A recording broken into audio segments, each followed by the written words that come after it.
Boeing 787 की, जो कि अहमदाबाद से उड़ा और कुछ ही सेकंडों के बाद, खाली 1.5 किलोमीटर अपनी उड़ान भरने के बाद वो एक मेडिकल कॉलेज से जाके टकरा गया।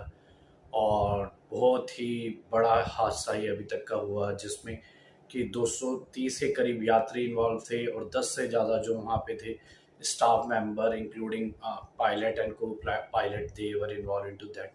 और ये अब तक सबसे बड़ा हादसा माना जा रहा है, क्योंकि इसमें किसी को समझ ही नहीं आया कि ये किस तरह से, मतलब किस रीज़न की वजह से ये इंसिडेंट हुई और क्यों हुई, क्या इंटरनल प्रॉब्लम थी, क्या एक्सटर्नल प्रॉब्लम थी, क्या एकदम से खाली ये प्लेन जो था अपना रनवे से उड़ने के बाद 1.5 किलोमीटर के बाद ही उस medical college, PTS medical college से जाके टकरा गया, जहाँ पे कि ऑलरेडी जो 30 से 40 जने थे उस कैंटीन में, मतलब खाना खा रहे थे या उस कैंटीन में भोजन ले रहे थे और उन्हें नहीं मालूम था। और ये प्लेन एकदम से अपनी फुल सक्षम, जब 1.5 किलोमीटर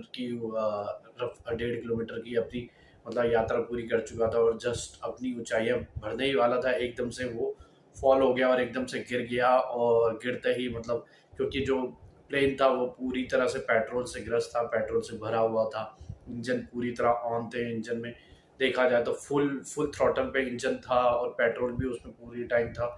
तो जब वो टकराया उस बीटीएस कॉलेज से जाके, जब उस पर गिरा, तो उस हादसे में कोई भी नहीं बच पाया। एक रमेश नाम का यात्री था, जो कि खाली एक ही सर्वाइवल था जो कि इस घटना में बच पाया, और बाकी सारे पायलट, यात्री और स्टाफ मेंबर जितने भी एयर होस्टेस, एयर क्रू थे, वो सारे ही रास्ते में मारे गए। ठीक है।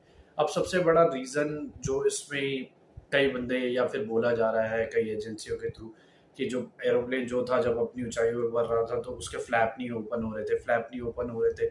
इस वजह से क्या हुआ कि वो ऊंचाई नहीं पकड़ पाया और अपनी पूरी क्षमता के साथ ऊपर नहीं जा पाया। इस वजह से वो एकदम से नीचे फॉल डाउन हो गया। कुछ बंदे बोल रहे हैं कि इंजन फेल हो गया था, एक उसमें दो इंजन थे जो कि ज़्यादातर एयरप्लेन में होता है।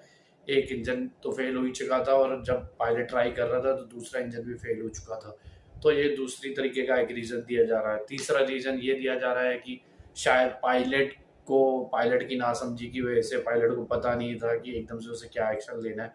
उसे जैसे कि थ्रॉटल देना था अपनी एक्सेलरेट करने के लिए, ये विमान की ऊंचाइयां पकड़ने के लिए, और उसने किसी तरह से उस पर ब्रेक मार दी। दैट्स वाई सडन कोलैप्स होने की वजह से भी वो जो विमान था वो एक तरीके से वहाँ पे क्रैश हो गया। तो ये अलग अलग तरीके के रीज़न दिए जा रहे हैं, जो कि किसी की भी समझ में नहीं आ रहा है पर्टिकुलर रीज़न क्या है। लेकिन जो मर्जी रीज़न हो, हमको ये थोड़ा बहुत समझ में आता है कि ये पायलट की गलती की वजह से नहीं था, इंजन फेलियर और वो फ्लैप फेलियर की वजह से